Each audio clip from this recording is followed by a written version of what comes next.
சுந்தரகாண்டத்தில் லங்காவிற்கு ஹனுமான் செய்யும் பயணத்தைப் பற்றி கூறுகிறது. ஹனுமான் தன்னுடைய தியாகம், பலம் மற்றும் ராமர் மீது பக்தியையும் எடுத்துக்காட்டுகிறது.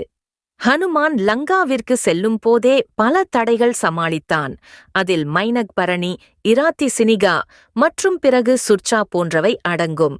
சமுத்திரத்தை வெற்றிகரமாக கடந்து பின்னர் லங்கினி மற்றும் லங்கா நகரத்தை காக்கும் பல வலுவான படைகளையும் சமாளிக்க வேண்டும். அனைத்து கஷ்டங்களையும் எதிர்கொண்டு ஹனுமான் தனது புத்திசாலித்தனம், பலம் மற்றும் விரைவை பயன்படுத்தி அவற்றை கடந்து செல்கிறார். லங்காவை எட்டிய பின் ஹனுமான் ஒரு பூச்சியினருக்கான ரூபத்தை எடுத்துக்கொண்டு சீதையை தேடி நகரத்தில் பறக்க ஆரம்பித்தார். அந்த நேரத்தில் லங்காவில் ராமரின் கோவிலை அவர் கண்டுபிடித்து அது பார்த்து அவர் பெரிதும் ஆச்சரியமானார். பின்னர் ராமரின் கோவிலுக்கு வந்து கொண்டிருந்த விபீஷணை அவர் கண்டார் மற்றும் அவனுடன் உரையாடத் தீர்மானித்தார்.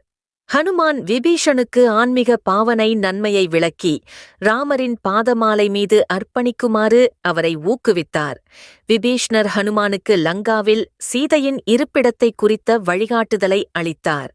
ஹனுமான் சீதையை அசோக வனத்தில் அவளை சுற்றி பல ராகங்களால் சூழ்ந்துள்ளதை கண்டார்.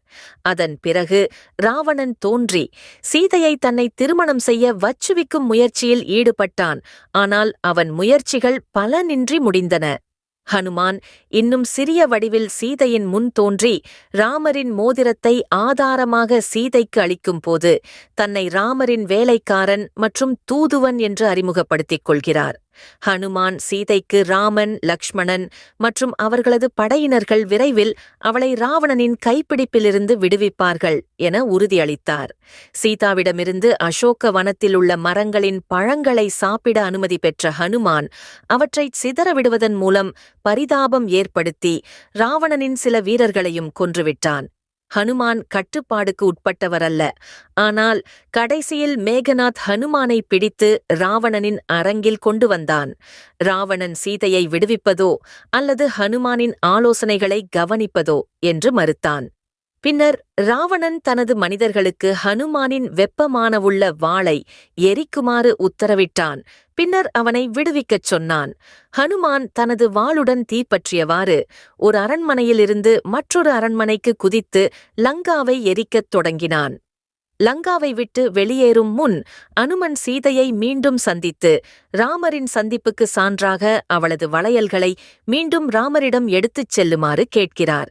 அனுமன் தனது இலங்கை பயணத்தைப் பற்றி ராமனுடன் பகிர்ந்து கொள்கிறார். பின்னர் ராம் சுக்ரீவனிடம் அவர்கள் இலங்கையை நோக்கி அணிவகுத்துச் செல்ல ஆயத்தம் செய்ய வேண்டும் என்று கூறினார். அவர் வானர் படையை ஊக்கப்படுத்தி உற்சாகப்படுத்தினார்.